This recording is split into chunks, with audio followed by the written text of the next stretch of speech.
Connor Sudbury. Today we're going to jump right into it and talk about the awesome 1978 Mustang King Cobra made by yours truly, Ford. The Mustang King Cobra was definitely a product of the fuel crisis. It only had 135 horsepower coming from a massive 5-liter V8. 59% of the weight was on the front wheels, although it was rear-wheel drive.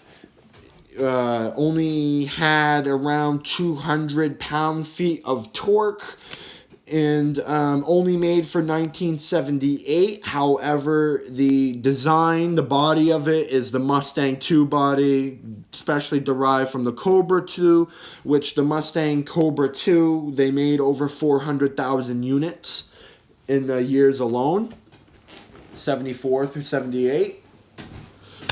The Mustang King Cobra definitely is rare. It's totally it walks the walk.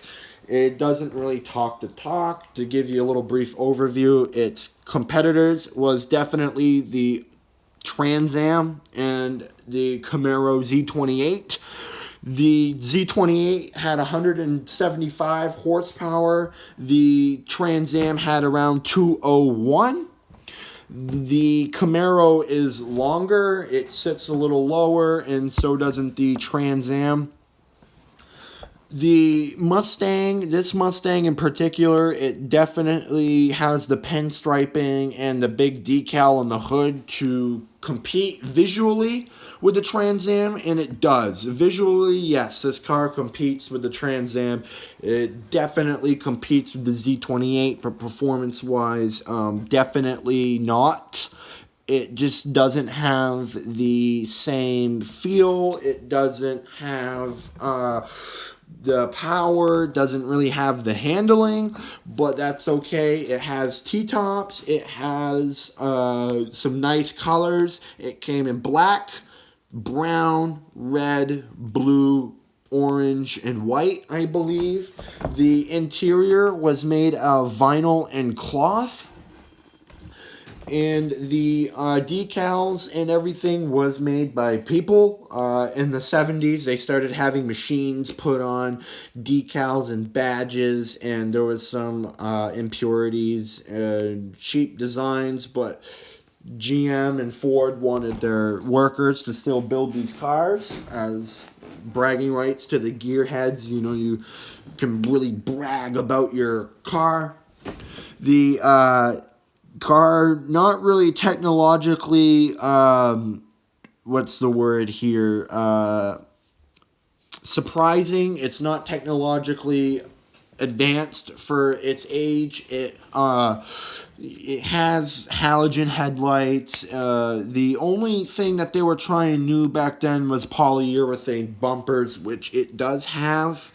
The whole front end is polyurethane. That was to save weight. It has aluminum alloy rims, forged, spun by GM workers. A lot of the cars in the 80s would have wheel covers.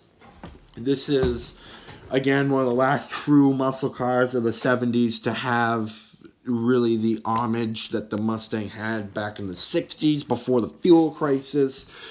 It had generous space, a massive rear hatch. As you can see, the rear spoiler was in fact fabricated onto the body. The taillights are just standard Mustang 2 taillights, not really anything impressive. It had a shaker hood, just like the Trans Am.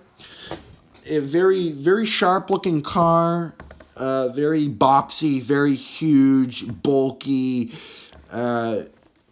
It's not fast. It's not really impressive compared to today's standards, but back then it was, I think, a flashy car. I think it didn't do as well as Ford wanted it to, but that's to be expected because it was in the same price range as the Trans Am and the Z28.